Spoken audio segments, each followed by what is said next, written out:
ये राम और कृष्ण क्यों नाराज हो रहे हो आप? यहाँ का युवा राम और कृष्ण से प्रेरणा लेता है, इन लोगों से नहीं। जो धर्मगुरु नहीं है उसको धार्मिक विषय पे नहीं बोलना चाहिए, टिप्पणी नहीं करनी चाहिए। डॉक्टर नहीं हो तो डॉक्टरी पे मत बोलो, इंजीनियर नहीं हो तो इंजीनियरिंग पे मत बोलो। बात तो सही है। अच्छा, आरएसएस और बीजेपी का एजेंडा ये है कि लोगों को लड़ाओ, जाति के नाम पर लड़ाओ। अच्छा, हमको सिखा रिया है। ये राम और कृष्ण क्यों नाराज हो रहे हो आप? यहाँ का युवा राम और कृष्ण से प्रेरणा लेता है, इन लोगों से नहीं। Point number one. Point number two, अब आप सुनना पड़ेगा। अब पॉइंट नंबर टू, मैं आपकी बात सुधांशु, आपका जवाब जरूरी है। नहीं, पहले मेरा जवाब पूरा हो जाए। आपने नहीं, ये बोलिए कंप्लीट करिए। अमीश जी, आप इस बात पे क्यों नाराज हो? मैं तो नाराज नहीं हो रहा, आप पक्ष क्यों बनते? मैं तो राम और भगवान राम और कृष्ण की बात करना, किसका पक्ष लेना है? आप वकील की तरह खड़े हो जाते हैं। मैंने तो नहीं कहा कि बिट्टू बजरंगी मोनू मानेसर से आप ले रहे हो शिक्षा। आपने बोला लोग ले रहे हैं कुछ लोग बोला, उन्होंने वीडियो डाल के कहा है कि वहां आ रहे हैं हम और वो यात्रा निकाल रहे हैं। ऐसे लोग हमारे आदर्श कभी नहीं हो सकते, और अगर ऐसे लोग हमारे आदर्श हैं तो वो धर्म गड्ढे में जाए। तो आपने तो स्वामी प्रसाद मौर्य को आदर्श माना हुआ है। नहीं, स्वामी प्रसाद हमारे पार्टी के सम्मानित नेता हैं। हाँ, तो लड़ाई लड़ रहे हैं, किसी और धर्म ग्रंथ की जरा के देखे ना। स्वामी दूध का दूध और पानी का पानी। प्रसाद मौर्य कोई धर्मगुरु नहीं है। आप राजनीति और धर्म को एक जगह क्यों मिला रहे हैं? क्यों नहीं मिलाऊंगा? नहीं, आप क्यों नहीं मिलाऊंगा? अगर मिलाओगे तो आप गलती कर रहे हो। आपके नेता ने मिलाओगे तो गलती कर रहे हो। देखिए, इन्होंने बात कही, वहीं से मैं कहता हूं जो धर्मगुरु नहीं है उसको धार्मिक विषय पे नहीं बोलना चाहिए, टिप्पणी नहीं करनी चाहिए। डॉक्टर नहीं हो तो डॉक्टरी पे मत बोलो, इंजीनियर नहीं हो तो इंजीनियरिंग पे मत बोलो, इकोनॉमिक्स नहीं हो तो इकोनॉमिक्स पे मत बोलो। नेता हो तो कहो हाँ मेरा ये नेता के रूप में विचार है, आप धार्मिक ग्रंथ पे क्यों टिप्पणी करने लगते हैं? और दूसरा, इन्होंने जो एक बात कही, मैं याद दिला, हाँ बिल्कुल दूंगा, आपको मौका दूंगा।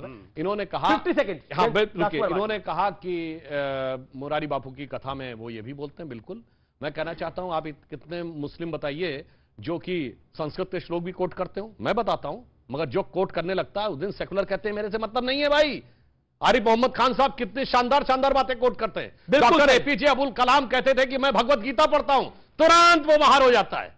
उस्ताद बिस्मिल्लाह खान जिन्होंने पहली शहनाई बजाई थी भारत की स्वतंत्रता पे, जब अंतिम समय वो बीमार थे, यूपीए की सरकार थी और यूपीए उन्होंने कहा कि हम दिल्ली में रहकर पूरा इलाज करेंगे, उन्होंने कहा नहीं अब तो मैं काशी में ही जाऊंगा। उन्होंने क्या कहा, चना चबेना और गंगा जल जो देवे करतार, काशी छोड़ न जाइए जहां विश्वनाथ दरबार। उसको भारत रत्न कब मिला? 2001 में। 50 साल सेकुलर शासन में कभी नहीं मिला। रुको जरा, सब्र करो। इसलिए, और सुनिए, महात्मा गांधी ने कहा था ना, ईश्वर अल्लाह तेरो नाम, बिरला मंदिर में उस जमाने में गवा दिया था। मैं चुनौती से कहता हूं किसी मस्जिद में गवा देखो, ईश्वर अल्लाह तेरो। ये जो आप सेकुलरिज्म की बात कहते हैं, सेकुलर परेशान जी, और सनातन का सम्मान इसलिए कहा जाता है, बहुत समझ के बोलने की बात होती है। और मैं सनातन सम्मान में एक और बात कहता हूं, हम एकमात्र ऐसे धर्म हैं जिसकी की तारीफ साइंटिस्टों ने की है जो हमारे धर्म को नहीं मानते। रॉबर्ट ओपेनहाइमर ने श्रीमद् भगवत गीता के बारे में बोला है। बताओ भाई, उस धर्म को न मानने वाले किसी साइंटिस्ट ने बोला हो, साइंटिस्ट ने बोला हो धर्म ग्रंथ को, और वो भी जो उस धर्म को न मानता हो। इरविन श्रोडिंगर ने बोला है अपनी किताब में, बहुत लंबा हो गया, और तो सुनिए, फिट्जे कैप्रा ने बोला है, वर्नर हाइजेनबर्ग ने बोला, मैंने 4 बताए, बताइएगा 2 को। ओके, इसलिए सम्मान की बात। ठीक है, जी राजकोट 50 सेकंड। सुधांशु त्रिवेदी भारतीय जनता पार्टी के सबसे शिक्षित और विद्वान प्रवक्ता माने जाते हैं। तो मैं ये तो नहीं मानता कि इन्हें ज्ञान नहीं होगा, इन्हें जानकारी है, लेकिन जानबूझ के छिपा रहे हैं। इन्हें यह भी पता होगा कि इकबाल साहब ने लिखा था कि है राम के वजूद पे हिंदोस्तां को नाज, अहले नजर समझते हैं उनको इमाम हिंद। राम की प्रशंसा में इकबाल ने भी शेर लिखे हैं। और जो रसखान थे, रसखान ने क्या लिखा था? मानस हो तो वही रसखान, बसो ब्रज गोकुल गांव के ग्वारन।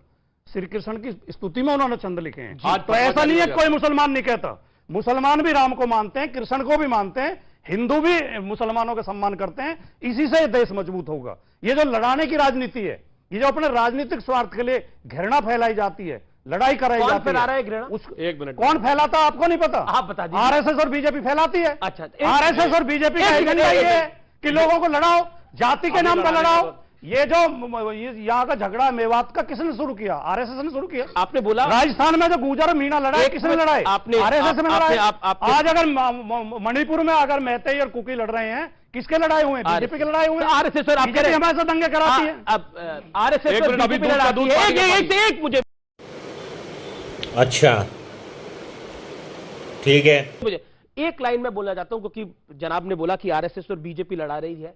सब लोगों को 1947 में देश का बंटवारा हुआ तो आरएसएस और बीजेपी लड़वा रही थी, बीजेपी का जन्म नहीं हुआ था तब। उससे पहले जब देश का बंटवारा मांगा गया, किस आरएसएस और बीजेपी का जन्म हुआ था? हाशिमपुरा दंगे हुए, कौन सी बीजेपी थी? अब सुनिए सुनिए सुनिए, मलियाना दंगे हुए, कौन सी बीजेपी थी?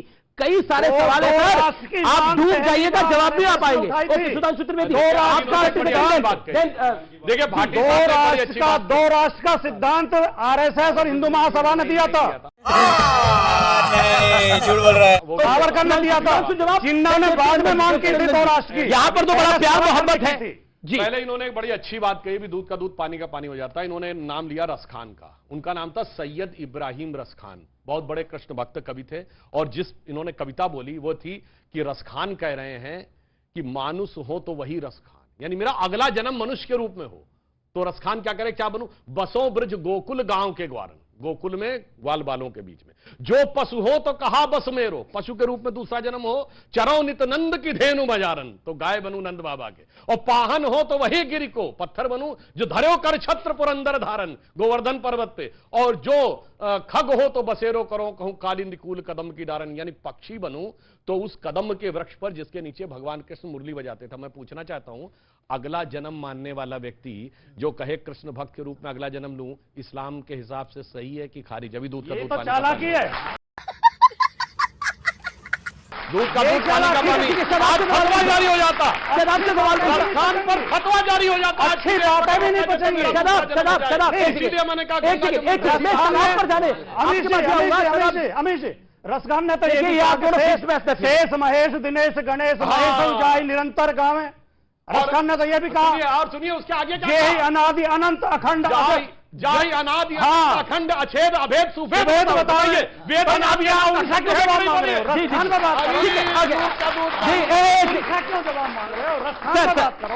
रसखान को मानते अब या तो ये भी, अगर आज कोई मुस्लिम कह दे कि वेद अनादि अनंत अखंड है, कोई कह दे मेरा अगला आज भी बहुत कहने वाले, आज भी बहुत, ठीक है, आज भी बोल। ओके, शदाब चौहान है, मैं एक के पास, मैं शदाब चौहान आपके पास आता हूं, फिर देवकीनंदन जी और आपके पास आऊंगा मैं, रशीदी साहब। शदाब चौहान, जवाब जो सुधांशु जी ने पूछा, और एक सवाल मैं अपनी तरफ से पूछ रहा हूं आपसे, क्या गुलाम नबी आजाद साहब अभी भी सेकुलर है? मैं तो कह रहा हूं कि वो गुलाम नबी से गुलाम भागवत हो गए, क्या हुआ नहीं मालूम, लेकिन उनको जिस चीज के बारे में क्या हो गया? गुलाम नबी से लेकर के गुलाम मोहन भागवत तक का सफर। उन्होंने, क्योंकि वो तथ्यहीन बात कर रहे हैं, वो ऐसी बात कर रहे हैं। उन्होंने कहा कि किसी का इतिहास इतने साल पुराना है, उन्हें पता होना चाहिए कि हमारा ये बिलीफ है। उनको नहीं मालूम, उनका बिलीफ ही नहीं है कि जब से दुनिया बनी है तब से इस्लाम है। हिंदू और मुसलमान सब प्यार से रह रहे हैं। आप काहे मथुरा का विवाद लेके आगे पड़े, काहे आप ज्ञान वापी को लेकर इतनी चर्चा कर रहे हैं? इतना प्यार है, प्यार से मांगेंगे सब दे देंगे। निवेदन है मेरा, क्या बात कर रहे हैं आप? मोहब्बत है, मोहब्बत की दुकान खुली हुई है, आप क्या बात कर रहे हैं? मांग के तो देखिए जनाब। दुकान में हमारी जगह नहीं है अमीश जी। अच्छा, नहीं हमारी जगह नहीं उस दुकान में, मोहब्बत की दुकान नहीं, उसमें हमारे लिए कोई जगह नहीं। अगर जगह होती तो मानेसर जेल में होता। अच्छा, ठीक, तो उससे हमें रिलेट। ठीक है।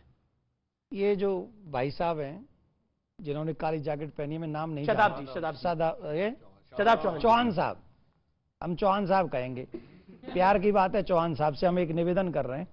अभी इन्होंने क्या कहा कि कब से, जब से धरती बनी है तब से क्या है क्या? वो कहां पे, थोड़ा हमें बता दें, थोड़ा उसको हम पढ़ लें। हाँ, नहीं, आपने मेरा जिनसे क्वेश्चन निवेदन, हाँ, बिल्कुल आपकी बात, मेरा कुछ और बोलना ही नहीं मुझे, ये सिर्फ वो किताब बता दें और कहां पढ़ना है, कि हम लोग सब क्या नाम है उन्हीं के हैं क्या? ठीक है, आप सुन लीजिए, पूरी बात मेरी मुकम्मल होती। जब ईश्वर ने इस दुनिया को बनाया, ईश्वर मत कहिए उसे, सुन लीजिए, ईश्वर कहेंगे तो ट्रांसफर हो जाएगा मामला। नहीं, हमारे सुनिए ठाकुर जी, नहीं हमारे डीएनए तो एक ही है ना। अरे अगर मेरा देखो, सुनिए, हाँ, I respect, a lot of respect my religion, Sanatan Dharma, और मैंने वेद पढ़े हैं, मैंने भागवत पढ़ी है। भागवत उदाहरण है कि इस सृष्टि का सृजन कैसे हुआ। वो मूर्ख है जो हमें ये बताते हैं कि हमारे पूर्वज बंदर थे। हमारे पूर्वज ना कोई बंदर है ना कोई आदम है, हमारा पूर्वज भगवान नारायण है। नारायण से ब्रह्मा, ब्रह्मा से मनु, और महाराज मनु की संतान होने के नाते मानव कहलाए।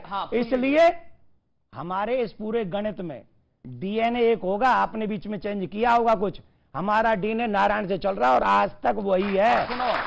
सुनिए, अभी अभी ठाकुर जी ने कहा कि हमारा डीएनए, वो आपका बिलीफ है, आपको मुबारक। मेरा ये रिलीजियस बिलीफ है कि जो दुनिया में पैदा होता है वो फितरत इस्लाम पे पैदा होता है, लेकिन किसी को इंपोज नहीं करते हम। आर पार में रुकेंगे एक अंतराल के लिए, लेकिन अंतराल